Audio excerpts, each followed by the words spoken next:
بسم اللہ الرحمن الرحیم۔ السلام علیکم۔ میں نے ایک چیز کو بڑا جو ہے نا قریب سے ایک چیز کو دیکھا ہے، اور وہ یہ ہے کہ اکثر لوگ اس چیز کی بہت ٹینشن لیتے ہیں، وہ پریشان ہوتے ہیں اس بات سے۔ ان کے مائنڈ میں ایک چیز ہوتی ہے کہ ان کے اس چیز پہ وہ فوکس نہیں کر پاتے کہ انہوں نے زندگی میں اپنے کرنا کیا ہے، اور وہ ہر وقت اپنے اندر بیٹھ کے سوچتے ہیں کہ یار ہم اپنی زندگی میں کرنا کیا چاہتے ہیں، ہمارا زندگی کا مقصد کیا ہے۔ یہ چیز ان کو پتہ ہی نہیں چلتی۔ اکثریت میں ایسے لوگ میں نے دیکھے۔ ان بھائیوں سے میری ایک ریکویسٹ ہے، میں یہ چاہتا ہوں کہ آپ لوگ اپنے اندر ایک ایسی چیز پیدا کرو جس میں باقی ایک دم ہو، پتہ ہو کہ یار میں نے یہ کرنا ہے تو بس کرنا ہے، دیٹس اٹ، بات ختم۔ اور اگر یہ چیز آپ کے اندر ہوگی تو انشاءاللہ تعالیٰ آپ کو کبھی بھی دنیا کی کوئی طاقت نہیں ہرا سکتی۔ یہ میں لکھ کے دے دیتا ہوں، کوئی طاقت نہیں ہرا سکتی آپ کو، اگر آپ کے دل میں یہ بات ہے۔ دوسری بات یہ ہے، کچھ لوگوں کو اپنے پیسے پہ اور اپنے سرمایے پہ گھمنڈ ہوتا ہے۔ اکثریت میں ایسے لوگ ہیں جن کو بہت زیادہ اس طرح کا ہوتا ہے، ان کے مائنڈ میں یہ بات ہوتی ہے کہ پیسے دار ہیں، یہاں سے نکل جائیں گے، کسی کو پیسہ دیں گے تو کام ہو جائے گا۔ لیکن اللہ کے بندے، بعض اوقات ایسا ہوتا ہے دنیا میں کسی جگہ پہ پیسہ لگا لو جہاں انسان پھنس جائے تو پوری اپنی جتنی مرضی طاقت لگا لو وہاں سے نہیں نکل سکتا جب تک انسان کے اندر ایک اخلاقیت کا معاملہ بھی نہ پیدا ہو۔ اخلاق جو ہے نا، اخلاق سب سے اہم کردار ہے۔ یہ چیزیں انسان کے اندر ہونا بہت ضروری ہے۔ اور دوسری بات، آپ لوگ، میں نے بات 2 دن پہلے کی بات ہے، میں یہاں پہ ایک بندے سے ملنے کی ملاقات کے لیے چلا گیا، مجھے ان سے کوئی کام تھا۔ دن کے 12 بجے گیا تھا تو اس وقت آئے نہیں تھے وہاں پہ۔ میں نے گارڈ سے پوچھا کہ میں نے کہا مجھے ان سے ملنا ہے صاحب سے، تو کب ملیں گے، کیسے ملیں گے؟ وہ سرمایہ والے آدمی تھے، پیسے والے لوگ ہیں، تو انہوں نے کہا کہ وہ پچھلے ٹائم میں آئیں گے، ابھی تو یہاں پہ موجود نہیں ہے، پچھلے ٹائم آپ چکر لگانا تو شاید آپ کو مل جائے۔ میں شام کے 5 بجے وہاں گیا، گارڈ سے پوچھا کہ میں نے کہا وہ خان صاحب آ گئے ہیں؟ تو انہوں نے مجھے جواب دیا کہ ہاں آپ اوپر چلے جاؤ، اوپر فلور میں وہ بیٹھے ہیں، 2nd فلور میں بیٹھے ہیں۔ میں نے کہا ٹھیک ہے۔ میں سیڑھیاں چڑھ کے اوپر گیا، جب اوپر گیا تو ان کے گارڈ سے ملاقات، وہاں پہ بھی سیکورٹی کے گارڈ بیٹھتے ان سے جب بات کی تو میں نے کہا میں نے خان صاحب سے ملنا ہے تو میری ملاقات کروا دیں، حالانکہ وہ بیٹھے تھے۔ انہوں نے کہا نہیں وہ نہیں ہے۔ میں نیچے آ کے مجھے کنفرم نہیں تھا کہ وہ آیا یا نہیں۔ میں گارڈ کے پاس دوبارہ گیا، گارڈ کے پاس دوبارہ جا کے پھر میں نے پوچھا، میں نے کہا میں نے خان صاحب سے ملنا ہے، اور لیکن وہ جو ہے نا آئے نہیں آج، خیریت؟ انہوں نے کہا وہ تو اوپر ہی بیٹھے ہیں، ان کی گاڑی کھڑی ہے، آپ دیکھیں جا کے، اگر گاڑی کھڑی ہے تو وہ بیٹھے ہیں۔ میں گیا، میں نے دیکھا، انہوں نے مجھے بتایا کہ فلانا نمبر کی گاڑی ہے، آپ دیکھیں جا کے۔ میں نے جا کے دیکھا تو گاڑی کھڑی تھی، تو مجھے کنفرم ہو گیا کہ ہاں وہ بیٹھے ہیں۔ میں تھوڑی دیر وہاں پہ بیٹھ کے انتظار کیا تو میرے دماغ میں ایک بات آ گئی، اس دماغ میں ایک ایسی بات آ گئی، میں سوچنے لگ گیا، میرا دماغ پھٹنے لگ گیا۔ میں نے سوچا، میں نے کہا خدا کی قدرت دیکھو، یہ نہ چیز آدمی ہے، کوئی ویلیو نہیں ہے۔ پیسے کے حساب سے انسان کی ویلیو نہیں ہوتی، انسان پہچانا جاتا ہے اپنے اخلاق سے۔ لیکن آج کل کی دنیا میں، آج کل کے معاملات میں اخلاقیت کا معاملہ ہو گیا ختم۔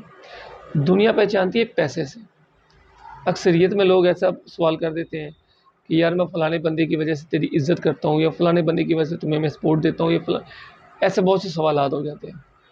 تو میرا ان بھائیوں سے بھی یہ ایک سوال ہے کہ رسپیکٹ اور عزت وہ ہوتی ہے جب آپ کسی کو دیتے ہیں اس وقت جب وہ پھٹے کپڑوں میں، خراب چپل میں اور میل کے چال میں ہو، اور اس وقت آپ اس کو رسپیکٹ دیتے ہیں، اصل میں وہی رسپیکٹ ہوتی ہے۔ اور اچھے کپڑے، گاڑی سے اترنا، 2-4 گاڑی ادھر ادھر ہونے، اور جب بندہ بیچ میں جا رہا ہے تو جس نے رسپیکٹ نہیں دینی وہ بھی سلام ٹھوک دیتا ہے کہ سلام۔ یہ رسپیکٹ نہیں ہے، یہ اس کی پرسنالٹی کو سلام ہو رہا ہے، اس کے پیسے کو سلام ہو رہا ہے۔ اگر وہی آدمی پھٹے پرانے کپڑوں میں آتا ہے تو اس کو وہ منہ نہیں لگاتے، اسی آدمی کو وہ منہ نہیں لگاتے، وہ کہتے ہیں نہیں نہیں چھوڑو، اس سے بات کیا کرنی ہے۔ وہ اس بندے کو منہ نہیں لگانا پسند نہیں کرتا، اس کو منہ لگانا کہ میں اس کو منہ لگاؤں۔ ایسا سسٹم ہو جاتا ہے، ایسا نظام ہو جاتا ہے۔ اب ہمارے پاکستان میں یہ سب چل رہا ہے۔ میں بیٹھ کے انتظار کرنے لگا ویٹ کیا آدھا گھنٹہ گھنٹہ، مجھے رات کے 11 ساڑھے 11 بج گئے، 12 بج گئے وہاں پہ۔ میں اپنے یہ فاؤنڈیشن کے سلسلے میں گیا تھا، یہ آپ دیکھ سکتے ہیں میرے بھائی کا ادارہ ہے عابد فاؤنڈیشن، اس سلسلے میں میں اسٹرگل کر رہا ہوں، تو اس وجہ سے میں گیا تھا۔ ان سے کچھ کام تھا مجھے، تو مجھے کسی نے کہا تھا کہ آپ وہاں سے ان کے ساتھ جا کے ملیں تو انشاءاللہ آپ کا کام ہو جائے گا۔ میں ان سے ملاقات کے لیے چلا گیا، نیچے بیٹھ کے جب میں نے آدھا گھنٹہ اس کا ویٹ کیا نا، تو پھر میں نے گارڈ سے پوچھا کہ میں نے کہا یار کب تک نیچے اتریں گے، کہ آپ کو کوئی آئیڈیا ہے؟ تو انہوں نے مجھے کہا کہ بھائی ہمیں نہیں پتہ اس چیز کا، ان کا ٹائم ٹیبل کا کوئی پتہ نہیں ہے، وہ کب جاتے ہیں کب آتے ہیں، کتنے بجے واپس آئیں کتنے بجے جائیں، یہ ان کی مرضی ہے، وہ مالک ہے۔ تو میں انتظار جب نیچے بیٹھ کے کر رہا تھا تو میرے دماغ میں ایک بات آ گئی، میں نے سوچا، میں نے کہا یہاں پہ یہ ایک ناچیز سا بندہ ہے جس کی کوئی اوقات ہی نہیں ہے، کوئی اوقات نہیں ہے، کسی انسان کی دنیا میں کوئی اوقات نہیں ہے۔ میں صرف اس اکیلے کی بات نہیں کر رہا، اپنی بھی بات کروں، سب کی بات کروں، دنیا میں کسی بندے کی کوئی اوقات ہی نہیں ہے، بندہ کسی کام کا نہیں ہے۔ کیوں؟ اس کی وجہ یہ ہے کہ ہم لوگ، ہمارے اندر وہ چیز پیدا نہیں ہو سکی جو ہمارے اندر ہونی چاہیے، انسانیت، اخلاق، ٹھیک ہے۔ ہم صرف کسی کو سلام بھی کرتے ہیں تو اس کے پیسے پہ زور پہ، کسی کو عزت دیتے ہیں، رسپیکٹ دیتے ہیں تو یہ سوچتے ہیں کہ یہ پیسے والا ہے، اس کو عزت دیتے ہیں، زبردستی دیتے ہیں۔ اور اس کے ساتھ اگر کوئی غریب مستحق آدمی بیچارہ لاچار، گندے کپڑے، پھٹے پرانے چپل، برا اس کا حال، وہ ساتھ کھڑا ہے، اخلاق اس کا چاہے سمندر سے بھی اچھا ہوگا، جتنے بڑا سمندر اس سے بھی اچھا اخلاق اگر وہ بندہ رکھتا ہوگا، لیکن وہ ہماری نظر میں زیرو ہے، ہم نے اسے دیکھ کے کہنا چھوڑو اس کو، کیا منہ لگانا ہے، یہ کسی کام کا نہیں ہے۔ تو آپ بتائیں مجھے کہ رسپیکٹ پیسے کی یا انسان کی؟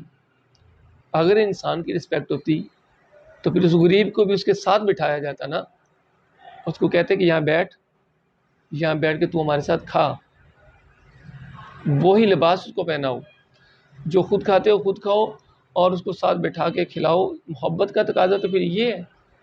اگر ہم ان چیزوں کو دیکھتے ہیں تو ٹینشن کے شکار ہو گئے ہم لوگ۔ ٹینشن یہ نہیں ہے کہ ہماری روٹی پوری نہیں ہو رہی، ٹینشن اس بات کی ہے کہ دوسرے سے لے کے کیسے چھین کے کھائیں۔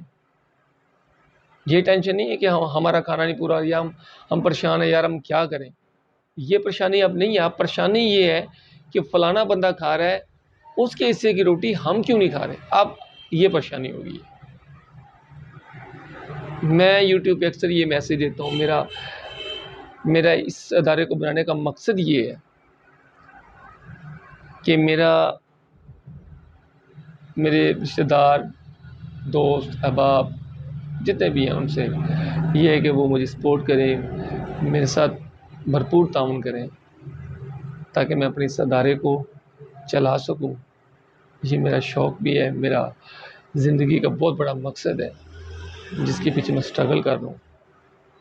باقی یہ زندگی ہے، اس میں پھر وہی میسیج ہے، جو چیز آپ کسی کے لیے کرتے ہو حقیقت میں وہ آپ نے اپنے لیے کر لی ہے، اور جو چیز آپ اپنے لیے کرتے ہو یہ سوچتے ہو کہ یہ چیز میں نے جمع کرنی ہے یا یہ چیز میری اپنی ہے، جیسے یہ سوٹ ہے یہ میں نے خود پہنا ہوا ہے، جیسا بھی ہے یہ میرا اپنا نہیں ہے۔ اگر یہ کپڑا میں کسی غریب کو دے دیتا ہوں اور یہ کپڑا وہ پہن لیتے ہیں، میں نہیں پہنتا، تو یہ میرا اپنا ہے۔ بات کہنے کا مقصد یہ ہے کہ جو آپ نے اللہ کی راہ میں خرچ کر دی ہے نا اپنے ہاتھ سے، وہ آپ کا ہے۔ باقی دنیا کی جو بھی چیز آپ نے رکھی ہے اپنے پاس وہ آپ کی نہیں ہے۔ جو چیز آپ نے دے دی اس کا آپ کو اجر ملے گا، اور جو چیز اپنے پاس رکھ لی اس کا آپ کو حساب دینا پڑے گا۔ اور یہ میسیج ہے، اور یہ اس لیے ہے کہ جتنے بھی مستحق لوگ بیٹھے ہوتے ہیں ان کے ساتھ محبت والا معاملہ کریں، دل کھول کے ان کے ساتھ جو ہے نا تعاون کیا کریں۔ یہ مختصر سی زندگی ہے، کوئی انسان یہاں نہیں رہ سکتا، اس سے بھی مالک دیتا ہے، ذلتیں بھی مالک دیتا ہے، یہ سب کچھ اللہ کے اختیار میں ہے۔ لیکن دماغ جو ہے، دماغ مالک نے آپ کو جو عطا کر دیا ہے، اس سے آپ نے اچھا برا ہر چیز سوچنی ہے، ٹھیک ہے۔ اس دماغ کے اندر یہ چیز ڈال لیں کہ اگر میں بھوکا ہوں یا میں کھا رہا ہوں یا مجھے آج بکرے کا گوشت ملا ہے یا مرغی کا ملا ہے تو کیا ہمارے ہمسائے کو بھی ملا ہے؟ اس نے کچھ کھایا ہی نہیں۔ انسانیت کا تقاضا یہ ہے۔ اور اللہ پاک وہاں پہ یہ نہیں پوچھیں گے آ جاؤ بھائی نمازی حضرات آ جاؤ ذرا سائڈ پہ ہو جائیں، اور جو بے نمازی ہیں وہ سائڈ پہ ہو جائیں، اور وہ فرشتوں کو کہیں گے کہ چلے جی بے نمازیوں کو دوزخ میں ڈال دو اور نمازیوں کو، ایسا نہیں ہوگا۔ مالک نے دیکھنا کیا ہے؟ اللہ نے دیکھنا ہے کہ اس انسان نے میری مخلوق کے ساتھ محبت کی، میری مخلوق کے ساتھ تعاون کیا، میرا بندہ کسی جگہ پہ مر رہا تھا، تکلیف میں تھا، یہ آدمی اس کے پاس سے گزرا، کیا اس نے اس کے ساتھ محبت والا معاملہ کیا؟ اس کی جو ہے نا ضرورتوں کو پوچھا کہ اس کی ضروریات کیا ہیں؟ وہ اگر فٹ پاتھ پہ بیٹھ کے لیٹ کے ننگے پاؤں جوتی کے بغیر، سردی کا موسم، چھت بھی نہیں ہے، کمبل بھی نہیں ہے، اوپر چادر بھی نہیں ہے، اور یہ پاس سے بہترین کوٹ جیکٹ بوٹ شوٹ پہن کے گزرتا ہے، کیا اس نے اس سے پوچھا کہ اللہ کے بندے کیوں سو رہے ہو یہاں پہ، تکلیف کیا ہے؟ اگر نہیں پوچھ سکتے تو کچھ لا کے اس کو دیا کہ چل یار تو بھی انسان ہے، یہ رکھ لے۔ اللہ کی مخلوق، ایسا کبھی ہوا نہیں ہوا۔ یہ میسج ہے ان لوگوں کے لیے جو اس چیز کو اگنور کر جاتے ہیں۔ اصل میں وہ ان کو اگنور نہیں کرتے، وہ اپنی زندگی کو اگنور کر رہے ہیں، وہ اپنی زندگی کے ساتھ کھلواڑ کر رہے ہیں۔ وہ پیسے میں آ کے اتنے مگن ہو گئے ہیں، ان کو پتہ ہی نہیں ہے انسانیت کے بھی کوئی تقاضے ہوتے ہیں۔ بے شمار لوگ ہماری زندگی میں رخصت ہوئے ہیں، بے شمار لوگ۔ کسی کے ساتھ کبھی ہم بھی مدفون ہوئے جا کے؟ نہیں ہوئے۔ کوئی بھی کسی کے ساتھ نہیں ہوتا۔ ہر بندے نے اپنی قبر میں ہی جانا ہے، وہاں پہ اس نے رہنا ہے، اور اس نے جو کرنا ہے اس کو وہاں بھرنا پڑے گا۔ یہ میرا میسیج ہے، اور پیسوں والوں سے یہ ریکویسٹ ہے کہ اپنے پیسے کو جائز جگہ پہ خرچو۔ بہت سے مستحق لوگ ہیں جن کو آپ لوگوں کی ضرورت ہے، بہت سے۔ آپ نکلو یہ فضول خرچیوں میں، اور اپنے آپ کو جو ہے نا وہ شہرت بنانے کے لیے اتنا کچھ کرتا ہے جب انسان، تو جب کسی غریب کو دیتا ہے اصل میں وہ شہرت ہے آپ کی۔ جب کسی غریب کو آپ لقمہ دیتے ہو اور وہ جب کھاتا ہے تو دل سے دعا نکلتی ہے نا، وہ دنیا میں چاہے رنگ لائے نہ لائے لیکن آخرت میں اس کی 100% اس کا اجر ہے، اور 100 سے زیادہ اجر ہے۔ یہ میسیج ہے نا جو میرا، یہ شیئر کریں۔ میں بھی بھائی ہوں آپ کا، اور میں نے زندگی کو بڑے قریب سے دیکھا ہے، بڑے قریب سے، اور دیکھ کے یہ پتہ لگ گیا کہ کچھ بھی نہیں ہے، ایک ذرا برابر ہماری زندگی کا جو ہے نا کوئی ویلیو ہی نہیں ہے۔ ہم لوگ تو پتہ نہیں کن چکروں میں پڑ گئے ہیں، اور کیا کیا کرتے پھر رہے ہیں، پتہ نہیں کیا کیا ہمارے ارادے ہیں، اللہ جانتا ہے، کچھ بھی نہیں ہے۔ یقین کریں، قریب سے دیکھیں نا آپ، سوچیں، دماغ میں سوچیں یہ زندگی ہے کیا چیز، تو پریشان ہو جاؤ۔ اگر یہ سوچ رکھتے ہو، اتنی قابلیت ہے کہ یار یہ کس چیز کے پیچھے بھاگ رہے ہیں، معاملہ کیا ہے؟ گاڑی سے بنگلہ، بنگلے سے ہوائی جہاز، ہوائی جہاز سے پتہ نہیں کیا کیا۔ یہ سوچ ہمارے دماغ میں بیٹھ گئی ہے۔ بائک لیتے ہیں گاڑی چاہیے، گاڑی لیتے ہیں جہاز چاہیے، چھوٹی گاڑی لے لی تو بڑی گاڑی چاہیے۔ یہ چیزیں ہمارے دماغ میں اس طرح گھس گئی ہیں، اس کے علاوہ دنیا بھول گئی۔ ہمارے ساتھ کوئی بیچارہ مر جائے ہم کہتے دفع کرو، گولی مارو، کیا کرنا ہے؟ ایسا نہیں ہے، کامیابی کا یہ راز نہیں ہے۔ اور کچھ لوگ یہ سوچتے ہیں کہ کامیابی دنیا میں، ایسا نہیں ہے۔ دنیا میں ساری زندگی اچھے عمل کرتے ہو تو شاید روٹی بھی نصیب نہ ہو، اس سے مالک کا نظام ہے۔ دنیا کی نیکی جو ہے اللہ دنیا میں اس کا اجر دیتا ضرور ہے، لیکن آخرت میں تو بے شمار اجر ہے نا۔ دنیا میں اگر تکلیف کاٹ کے گئے ہو تو یہ مت سوچو کہ وہاں پہ تکلیف ملے گی، وہاں پہ اچھا اجر ملے گا انشاءاللہ تعالی۔ اور یہ جو ادارہ بنانے کی میں نے نیت کی ہے، اس میں مجھے آپ کی سپورٹ چاہیے، اور میری کوشش ہے کہ میں اس کو جہاں تک بھی ممکن ہو سکے میں اس کو چلاؤں۔ میں کوشش کرتا ہوں اس چیز کی، اور آپ سب بھائیوں سے ریکویسٹ ہے کہ آپ مجھے سپورٹ کریں، اور آپ کی سپورٹ سے انشاءاللہ تعالی یہ ادارہ چلے گا، اور اللہ کے فضل سے تو بس یہ میرا میسیج تھا. اللہ تعالیٰ آپ کو سلامت رکھے, آپ خوش رہیں, ہمیشہ ہنستے مسکراتے رہیں. اللہ حافظ.